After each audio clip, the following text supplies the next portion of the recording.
अब हमको नहीं दीना की बढ़िया चाट मिल पाती है, नहीं हम राम भंडार की बढ़िया कचौड़ी खा पाते हैं, नहीं हम श्री जी का बढ़िया मलइयो खा पाते हैं, नहीं वो लक्ष्मी की चाय में वो मज़ा ख़त्म हो। आज हम लोग भी कहीं जाते हैं, अगर हम लोग किसी पंडा को बताते हैं कि हम लोग काशी से आ गए, तो वो पंडा हम लोग को पैर छूने लगता है। आज भी बनारसी साड़ी के बिना शादी नहीं हो सकती है। भैया देखिए, ये बनारस है, इसमें कभी हिंदू मुसलमान विवाद हो नहीं सकता। जो भी थोड़ा भी जागरूक हिंदू है या जागरूक मुसलमान है, वो कभी विवाद में नहीं पड़ेगा। अच्छा, ये बताइए थोड़ा सा दर्शकों को ये भी हिंट दीजिए कि बनारस की साड़ी का क्रेज दिनों दिन कम होता जा रहा है, इसका क्या कारण है? भैया जैसे इसके रीजन तो कई हैं। जैसे एक सबसे पहला रीजन तो सूरत है। जैसे सूरत हम लोग जैसे कोई साड़ी बनाते हैं 15,000 की, वो ला देता है 150 में। अब हमारा उसका कोई कहीं से कुछ क्या नहीं। अंतर होता है उसमें? धागा का अंतर होता है, सब चीज़ का अंतर होता है भैया। लेबर का अंतर है, धागे का अंतर है, बनाने के तरीके का अंतर है।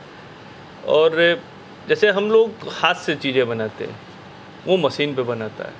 अच्छा, जो हमारी मशीन वाली भी है, वो भी अगर वो बनाता है, तो जो चीज़ हम लोग 5,000 की बनाते हैं, वो 200, 300, 400 मिला दे रहा है। तो एक ये बहुत बड़ा फ़र्क है कि बनारस के मार्केट को सूरत ने बहुत अच्छे तरह से कैप्चर किया, और ये सिंडिकेट बना के कैप्चर हुआ। कोई ऐसा नहीं कि एक दिन में ये चीज़ हो सकती है। वहाँ के लोग आते हैं यहाँ पे, यहाँ से अच्छी अच्छी जो नई तरीके की साड़ियाँ वो ले जाते हैं, वो उसका डुप्लीकेट कराते हैं। जैसे मेरे यहाँ की एक साड़ी थी, हम 18,000 रुपये की उसको बेचते थे। अभी एक ग्राहक को मैंने दिया 18,000 रुपये की, वो बेंगलोर की ग्राहक थी। उसका मेरे पास फ़ोन आया कि विकास भैया आप कितना रुपया कमाते हैं यहाँ पे? तो ये 6,000 की मिल रही है। तो मैंने बोला कि भाभी 6,000 की मिल रही तो बहुत अच्छी बात है, हम भी 100-200 साड़ी ले सकते हैं। हम बोले खाली आप एक काम करिए कि उसका धागा निकालिए और उसको जला के देख लीजिए, और मेरी जो साड़ी ली है आप उसका धागा निकालिए, उसको जला के देख लीजिए। मेरा आपको बताने का मकसद, आपके जो भी व्यूअर्स हैं उनको खाली केवल ये है, इसका एक चीज़ कि अगर अपने बनारस की प्योर सिल्क का धागा जलाते हैं, तो जिस तरह आपका बाल है वो जल के राख हो जाएगा, वो धागा निकल के जल के राख हो जाएगा। सूरत वाले जो बनाएंगे उनका धागा जैसे पॉलिस्टर या प्लास्टिक आप जलाएंगे तो गांठ बनती है, वैसे वो गांठ बन जाएगी। अच्छा, ये विशेष फ़र्क है जो एक जनरल पब्लिक को नहीं पता है। उसके लिए तो काली शर्ट ये जो आप पहने वो भी है, और जो काली शर्ट दूसरा पहना वो भी। लेकिन अब आप क्यों इतना बड़ा फ़र्क आ रहा है, ये तो समझने पे, देखने पे ही समझ में आएगा। लेकिन विकास जी, आज भी लोग बनारसी साड़ी जिनको टेस्ट है वो तो लेते ही लेते हैं भैया। जैसे आज भी बनारसी साड़ी के बिना शादी नहीं हो सकती है। ये चाहे कोई भी जात हो भारत की, सबको बनारसी साड़ी देंगे तभी शादी होती है। वो लोग पहन रहे हैं बनारसी साड़ी, लेकिन अब उसका सूरत ने उसकी कॉपी कर ली। तो जैसे इसमें दुकानदार बहुत अच्छे पैसा कमाते हैं, वो बनारसी साड़ी बोल के सूरत की साड़ी बेच रहे बाहर, उनको 2 पैसा 3 मतलब दुगना करके कमा रहे। जो शोरूम है, बहुत फ़र्क है भैया, बहुत फ़र्क आता है। अगर आपके पास कोई डायरेक्ट आके साड़ी लेना चाहे तो क्या बिना शोरूम के आप प्रोवाइड करा सकते हैं? निश्चित प्रोवाइड करें। मुझे तो मेरी बेटियों की शादी में साड़ी मिली है। देखिए, आप तो घर के हैं, आपका तो अधिकार है कि जो साड़ी पड़ी है उठा के भी ले जा सकते हैं। और बाकी तो बेटियों को ले जाना रहा तो कोई उसमें बात ही नहीं थी। लेकिन उसमें कोई दिक्कत की बात नहीं है भैया, जिसको चाहिए वो आके ले सकता है। एक साड़ी चाहिए तो वो भी ले सकता है। मेरी छोटी बेटी की शादी हुई थी, सारी साड़ियाँ इन्होंने ही भेजी थी। मेरी भांजी की शादी हुई थी, उस समय भी साड़ियाँ यहीं से गई थी। साड़ी के मामले में बनारस अपने आप में एक अभूतपूर्व स्थान है, और अभूतपूर्व स्थान में एक ही संस्थान ऐसा मुझे दिखा जहाँ पर आपको जो कहा जाएगा वही होगा। जो आइटम है, जो भी माल है, वो आपको वही चीज़ मिल सकती है यहाँ पर जो कहा जाएगा।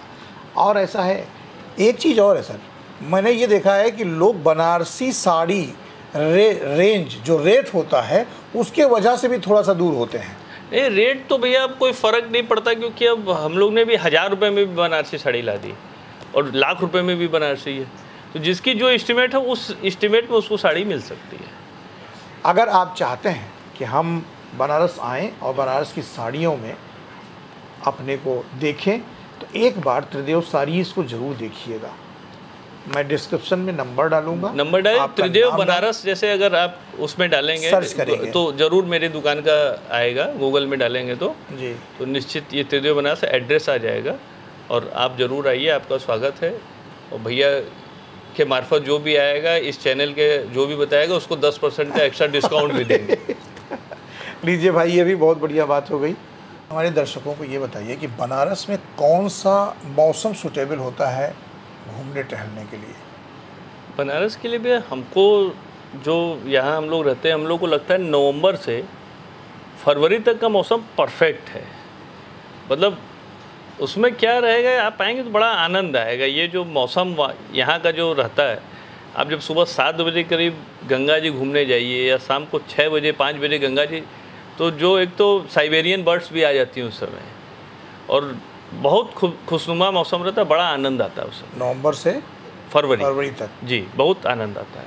और सावन में अगर कोई आना चाहे तो? देखिए, सावन तो अपने आप में बाबा विश्वनाथ की नगरी है, तो सावन का एक अलग मज़ा है। पानी झिमिर झिमिर बरसता रहे, उसी में लोग भीगते हुए बाबा का दर्शन करें, आनंद लें। पहले के बनारस में और 10 साल के बाद जो बनारस के विकास हुआ है, उसमें यहाँ का लोकल आप लोग क्या महसूस करते हैं? हम लोग अगर दिल की बात पूछिए तो हम लोग परेशान हैं। अगर दिल की बात है तो हम लोग परेशान हैं। ये सांसद महोदय सुनते हैं? सुनने दीजिए, तो उसमें क्या, जो चीज़ हकीकत ये उनको भी पता रहना चाहिए। हम लोग कैसे परेशान हैं। कहते हैं बनारस की वास्तविकता को ख़त्म कर दिया जी, एकदम जैसे गलियाँ ख़त्म कर दी। देखिए, अगर उनकी तरफ से होकर सोचा जाए तो वो अगर नहीं करते तो आज हम लोग ज़्यादा परेशान हो जाते। जिस तरह भी पीछे कुंभ था, जिस तरह की भीड़ आई, अगर बाबा विश्वनाथ का मंदिर उसी पुरानी तरह के में रहता, अगर इतना बड़ा कॉरिडोर नहीं बनता तो इतने लोग कहाँ समाते भैया। जो आप मेरी दुकान की गली में सुबह हम लोग 6 बजे दुकान जाते थे, रात में 11 बजे आते थे, गली एकदम पूरी तरह से एकदम पैक रहती थी। इतना बड़ा कॉरिडोर बनने के बाद अगर इतना बड़ा कॉरिडोर नहीं बनता तो बनारस बहुत परेशान होता।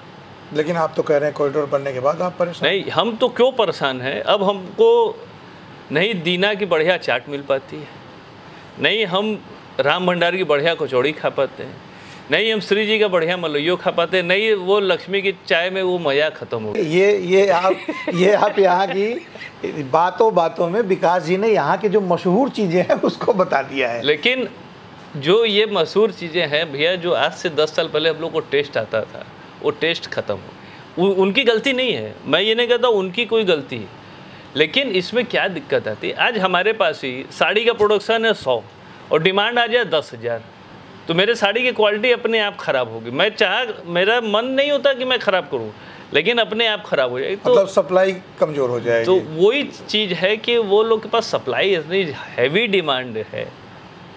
आप मेरे पास आजकल के जो नए बच्चे वो तुरंत नेट पे डालते हैं राम भंडार की कचौड़ी, वो सीधे गए वहाँ पे, मतलब वेटिंग रहती है आधी घंटा 1-1 घंटा लोग खड़े होकर वेटिंग में खा रहे कचौड़ी, तो वो हम लोग को टेस्ट कहाँ से मिलेगा।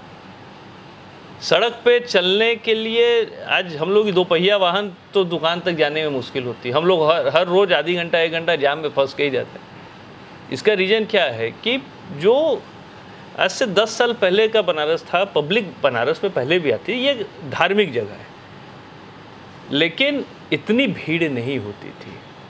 आजकल तो जो न्यूली मैरिड कपल हैं वो भी यहाँ पर आना शुरू। आप तो ताजमहल जाना बंद कर दिया। ताजमहल जाना बंद कर दी। देखिए, ये बहुत बड़ा फ़र्क योगी जी और मोदी जी की वजह से आया है कि धार्मिक पर्यटन बढ़ गया।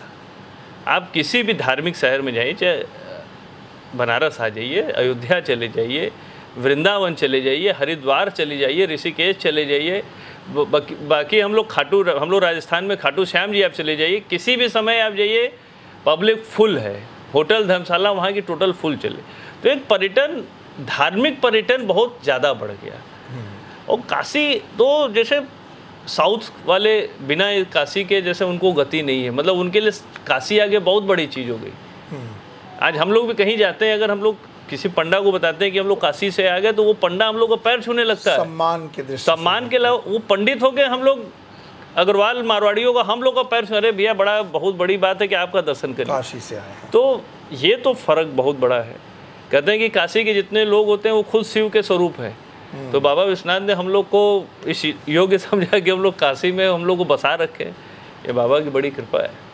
चलते चलते हम लोग पॉडकास्ट लंबा हो रहा है, दोबारा भी इस मुद्दे पर बैठेंगे और प्योर बिजनेस के लिए बैठेंगे। जरूर बैठिए। मैं एक एक चीज़ बताना चाहता हूँ पब्लिक को कि हमारी जो हाथ की कारीगरी है यहाँ की, वो दोबारा कैसे लौटाई जाए, कैसे लोगों को जहन में डाला जाए, कैसे पसंद कराया जाए।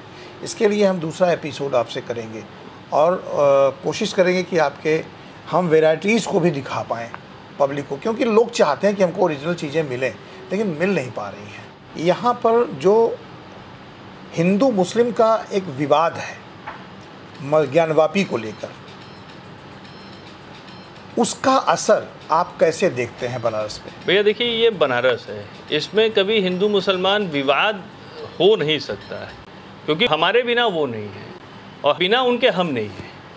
तो कोई भी, मुझे लगता है कि भी जो भी थोड़ा भी जागरूक हिंदू है या जागरूक मुसलमान है, वो कभी विवाद में नहीं पड़ेगा, क्योंकि अगर हमारी रोजी रोटी है तभी हम सब हैं।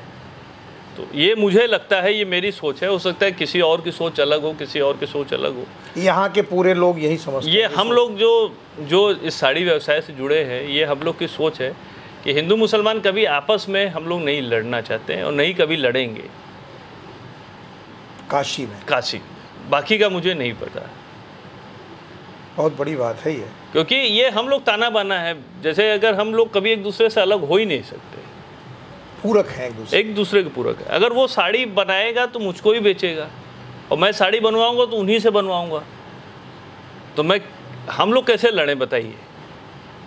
नहीं, लड़ने की बात ही नहीं है। लड़ना मतलब लड़ने के मीन्स कि किसी भी मुद्दे पे बहस का भी मुद्दा नहीं, क्योंकि उसमें कहीं ना कहीं विवाद होता है। इसलिए जैसे मुझे नहीं लगता है कि कोई भी अच्छा मुसलमान चाहता है कि राम मंदिर तो जैसे बन गया तो उसको सब लोग ने सराहा, लेकिन काशी विश्वनाथ मंदिर और मस्जिद का मुद्दा जैसे कोई चाहता नहीं कि ये फालतू का उभरे और लोग परेशान हो, उससे कोई लाभ नहीं। यहाँ की जो संस्थाएं हैं वो कहती हैं कि यहाँ पर हमारा वो है तो ये हमको मिलना चाहिए, इस तरह से। ये देखिए, वही हम बोले ना कि जैसे राजनीतिकरण बहुत होते हैं चीज़ों का, व्यापारियों का राजनीति से हम लोग का कोई मतलब नहीं है। हाँ। ये सवाल यहाँ पर भेजा है। हाँ, ये इसका जैसे हमको लगता है कि कोई ये सवाल यहाँ पर भेजा है और सच में ये सवाल यहाँ पर नहीं होना चाहिए, क्योंकि हम एक ऐसी नगरी में बैठे हुए हैं जहाँ पर बाबा भोलेनाथ सबके हैं, सनातन सबका है। और आज बहुत अच्छा समय था जो हम आज ऑपरेशन सिंदूर की ये साड़ी आप लोग ज़रूर देखिएगा, कहीं से बनारस आइएगा तो इसको ज़रूर देखिएगा। और मैं विकास जी से कहूँगा कि अगर इसकी सप्लाई खोलिएगा, अगर कोई चाहता है। भैया मेरे मन में तो यही है अभी तक, कल मैं क्या करूँ मुझे नहीं पता, लेकिन ये साड़ी बेचूंगा नहीं, क्योंकि ये एक साड़ी मैं देश के लिए बनाया हूँ और ये देश के लिए ही रहेगी। बहुत ये जो भी हमारे सैनिक है केवल उनको दी जाएगी। मेरे पास कई लोगों का फ़ोन आ रहा है, लेकिन मैं उस फ़ोन को नहीं अटेंड कर पा रहा हूँ, क्योंकि मतलब साफ मना कर रहा हूँ कि भैया मैं ये बेचूंगा नहीं। आज इस पॉडकास्ट का उद्देश्य दोस्तों सिर्फ इतना था कि क्यों ऑपरेशन सिंदूर की ये साड़ी क्यों बनाई गई और कैसे आपके दिमाग में और दिल में ये बात आई। दोस्तों, इसका जो सार निकल कर आया है वो ये आया है कि अगर आप कोई भी काम कर रहे हैं तो शिद्दत से उसमें अपने परिवार के साथ साथ देशभक्ति, देश का और सेना का जज्बा अपने दिल में लेकर कोई काम करना चाहिए। आज हम भी इसी जज्बे के साथ विकास जी से प्रेरित हैं और इसी जज्बे के साथ मैं ये पॉडकास्ट कर रहा हूँ कि अगर हमारी आवाज़ सेना तक पहुँच रही है या सेना में जो लोग अपनी वीरगति प्राप्त कर चुके हैं उनके परिवार वालों तक अगर मेरी आवाज़ इस पॉडकास्ट के माध्यम से पहुँच रही है तो हम सब दिल से उनके साथ हैं। अगर कभी भी हम लोगों की कोई आवश्यकता होती है, खासकर हमारी विकास जी की, तो हम आपके लिए हमेशा सब बिल्कुल तैयार हैं। जैसे राम सेतु बन रहा था तो गिलहरी भी कुछ काम कर रही थी, वो समुद्र में अपने को डुबोकर बालू में लेटती थी और ले जाके बालू वहाँ पर पुल में देती थी। उसी तरह का काम विकास जी ने इस साड़ी को बना के किया है। मैंने इस पॉडकास्ट के माध्यम से आप तक इस बात को पहुंचाया है। आपके लिए, सेना के लिए ये साड़ियाँ बनी हैं यहाँ पर, ये स्मृति के रूप में आपके पास जा सकती हैं। अगर आप चाहें तो हमारे डिस्क्रिप्शन में आपका नंबर है, आप आपको संपर्क कर सकते हैं। और सबसे बड़ी बात, आप अगर सेना में हैं तो आप हमें कमेंट के द्वारा बताइए, ये साड़ी हम आपके घर तक पहुंचाने ये मेरी जिम्मेदारी है कि भैया के मार्फत या मेरे जैसे भी होगा, सेना के जो भी लोग हैं उनको ये ज़रूर साड़ी जाएगी। ये पूरा एकदम गारंटी के साथ मैं बोलना चाह रहा हूँ। हम घर तक आपके पास आएंगे, आप कहीं भी हो, और ये साड़ियाँ आपके पास पहुँचेंगी। ये एक स्मृति है ऑपरेशन सिंदूर कि अगर हमारे साथ कोई दुर्घटना घटती है तो पूरा देश आपके साथ है। इन्हीं शब्दों के साथ आज बस इतना ही। मैं एक बार आप लोगों की तरफ से विकास जी को इतनी अच्छी जानकारी और ये इस तरह का एक जो श्रद्धांजलि दिया है हमारे सेना के शहीदों के लिए, उसके लिए नमन करता हूँ। बहुत बहुत धन्यवाद विकास सर, आपको बहुत बहुत शुभकामनाएं। जय हिंद, जय भारत। जय हिंद, जय भारत। अपना ख्याल रखिएगा, अपने परिवार का ख्याल रखिएगा, क्योंकि आपसे ज़्यादा, आपके परिवार से ज़्यादा आपकी ज़रूरत हमें है। इन्हीं शब्दों के साथ मैं फिर दूसरे पॉडकास्ट में आपको मिलता हूँ। बहुत बहुत शुभकामनाएं, बहुत बहुत धन्यवाद, बहुत बहुत शुभ आशीष।